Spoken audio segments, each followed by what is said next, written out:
Good evening, students. Today we are going to start our new EVS syllabus of class 5, and I am your new EVS subject teacher, Sir Arindam. As you know that your EVS book comprises of both science and SST, so let's begin our class today with the first chapter of your science book, Enjoy and Learn Term 1 Science. And the name of your first chapter is Plants Growing in Number. So everybody open your science book and let's proceed with our today's class. Chapter 1, Plants Growing in Number. Growing of plants is important as our life depends largely on them. In this chapter, we will learn how new plants grow from seeds and other parts of a plant. Seed. Seed help a plant to reproduce or to grow. If you eat papaya or watermelon, you will find that seeds are available inside those fruits, so that new plants can grow from these seeds. Seeds of different plants are available in different shapes and sizes. A seed consists of the following parts. Number 1. Seed coat. The thick outer covering of the seed is called the seed coat. You can mark the word seed coat.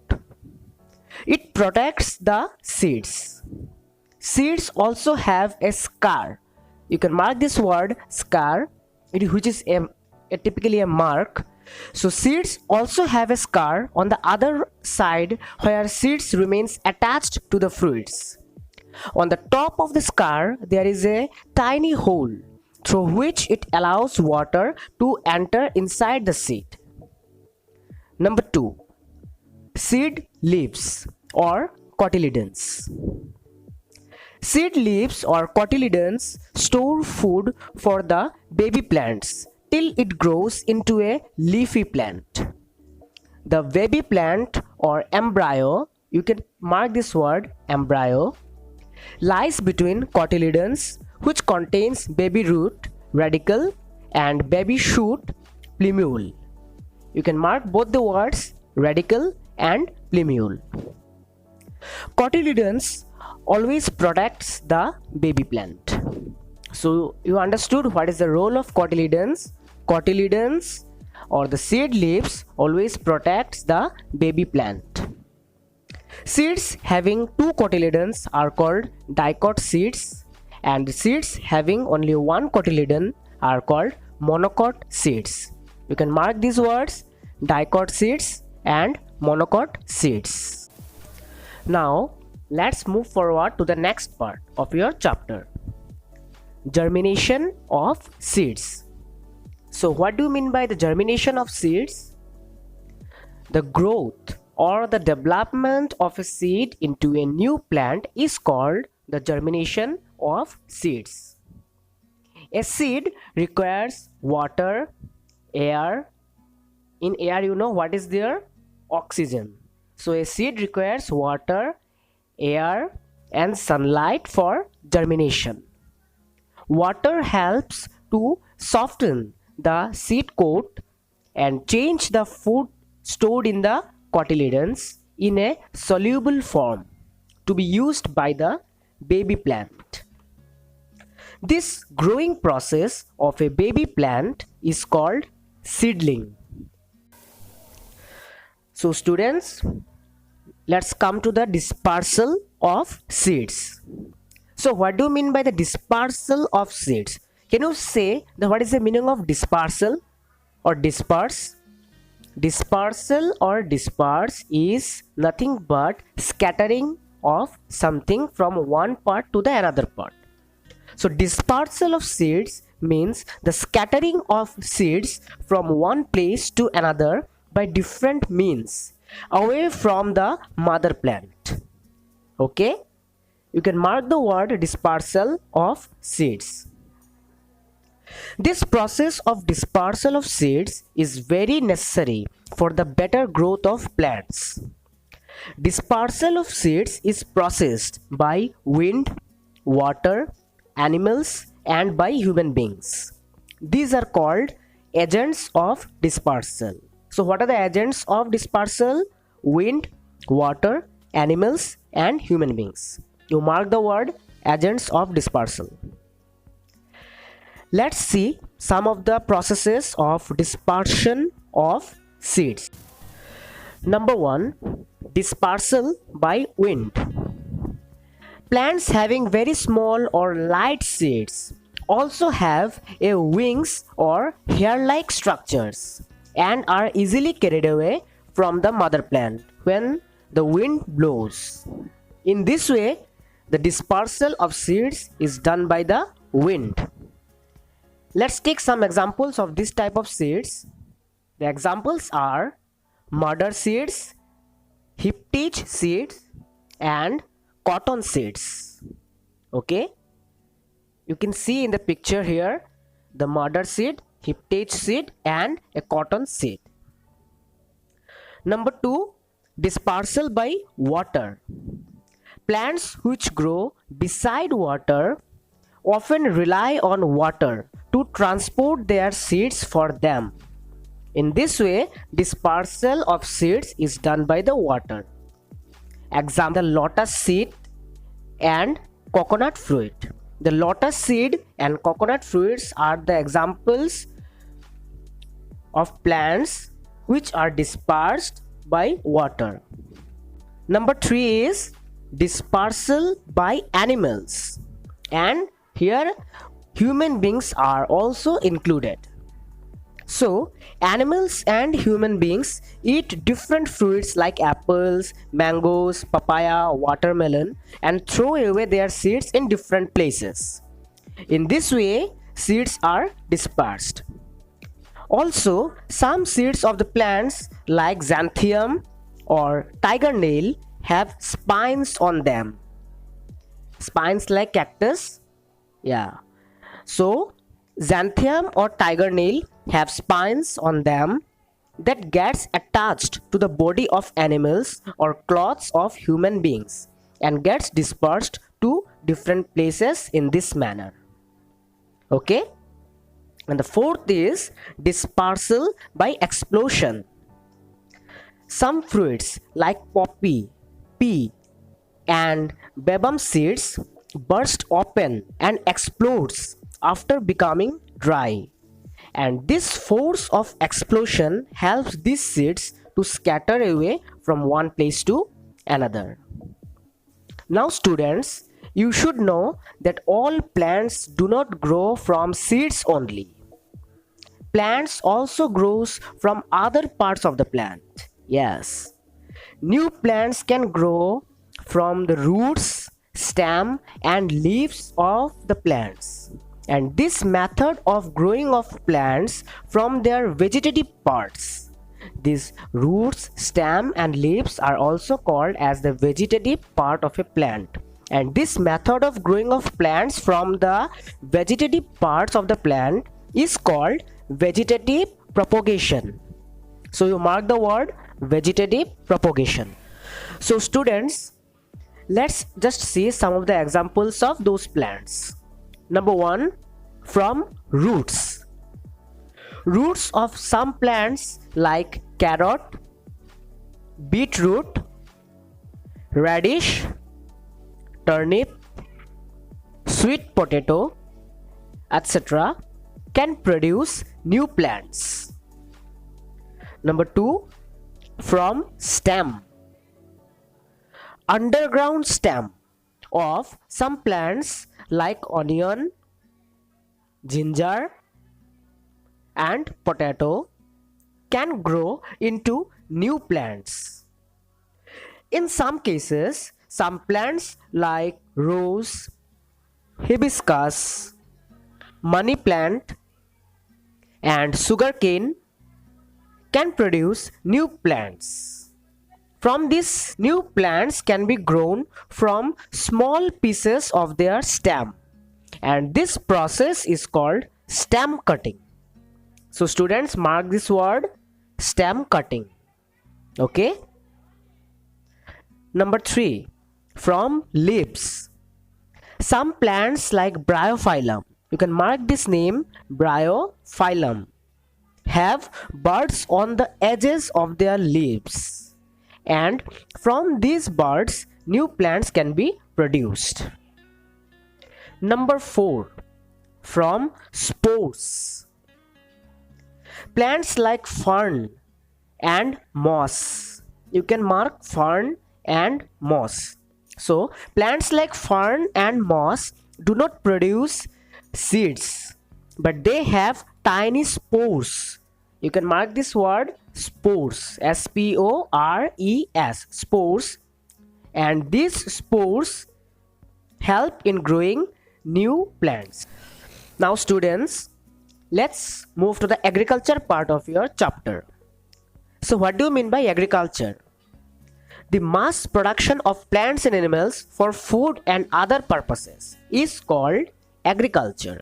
So agriculture is the mass production of plants and animals for food and other purposes. Here we will discuss about the agricultural activities that are related to plants only. So the various stages of agriculture are, you can see in the book, it's written, number 1, plowing. So plowing is done for the purpose of turning over the uppermost part of the soil for bringing fresh nutrients to the surface before sowing seeds. Okay. Number 2 is manuring. Manuring is just the manures that are added to the soil for bringing fresh nutrients to the soil. Okay. Number 3, sowing seeds. So in order to grow new plants, sowing of seeds are done. Number 4, irrigation. With the help of irrigation, a sufficient supply of water is given to the plant. And number 5 is spraying pesticides. So before you are going to know about the spraying pesticides, you should know that what are pesticides. Mark this word pesticides first and listen that the pesticides are the poisonous or toxic particles that are used to kill different pests or insects, you can say. Okay, so pesticides are used for killing the different pests, and in this manner it is used to protect the crops. But as the pesticides are toxic, as I said you, so sometimes it causes some health related problems for the human beings also. And the last is harvesting. So harvesting is the process of cutting and gathering the ribbed or grown crops. So students, here you are getting one word, crops. Do you know what is a crop? Okay, so let me tell you that plants that are of the same kind, grown on a large scale at a particular place and during a particular time, are called crops. You can mark this word, crops. The growth and development of different crops depends on the type of soil, climate and season. Let's see how. So initially, let's start with soils. Soils are mostly responsible for the growth and development of different types of crops. It is one of the most important factor for the growth of plants. Okay, so students, see in your book, it's written that the rice and jute plants grow better in loamy and clay soils. Why? Because the loamy and clay soils can hold plenty of water, and the plants like rice and jute grow better in the soils which can carry plenty of water. Second is, wheat and maize plants need alluvial soil to grow because alluvial soils are rich in humus. So do you know students what is humus? It is the organic component of such soils formed by the decomposition of leaves and other plant materials by soil microorganisms. It's called as humus. So you can mark this word, humus. Okay. Third is the cotton plants grow best in the black soil. So what is a black soil? Black soil is rich in calcium, potassium, magnesium, but has poor nitrogen content. Don't worry students, you will get to learn these terms in your higher classes. Next is tea plants need moist soil of hilly regions. And you know our Assam, Darjeeling and the Nilgiris are hilly areas, and mostly in these places tea plants are grown because it needs moist soil. And the last is coconut trees grow well in coastal areas having sandy soil. So what are coastal areas? The areas between the land and sea. And if you have ever visited a sea, you might have seen that the areas or the coastal areas have sandy soils. Okay, now let's move to seasons. Different crops are grown in different types of seasons. Crops that are grown from June to October, summer season, and which are also known as the monsoon seasons, are called kharif crops. You mark this word, kharif crops. For examples, the crops like rice, maize and cotton are kharif crops because they depend on the monsoon rains. Second is that crops that are grown from November to April, winter seasons basically, are called rabi crops. Examples like wheat, gram and pea are rabi crops, and these crops do not depend on the monsoon rains. Now students, you should know that insects or pests cause damage to the grown and stored crops after harvesting to a great extent. So in order to protect the stored crops, farmers spray various pesticides that I told you earlier and insecticides to protect the crops. Also, crops are needed to be protected from grazing animals, birds, insects, rats, etc. before and after harvesting. So for this purpose, proper fencing should be done to prevent the grazing animals from entering the crop fields. Also students, you might have seen scarecrows. You can see in the picture, a picture of scarecrow is given. Scarecrows are also kept in the crop field to scare away birds. Okay. Also, there are plant nurseries. Plant nurseries are available where different plants, or you can say the plant nurseries is the place where different plants are grown under favorable conditions. A nursery or plant nursery is a place where plants are propagated and grown to their desire. Plant nurseries may supply plants for gardens, agriculture, forestry, and conservation biology. So students, hopefully you have understood the entire chapter, plants growing in numbers, and I don't think that you have any doubt regarding this chapter. Still, if you have any doubt, do comment in the comment section below and say what is your doubt.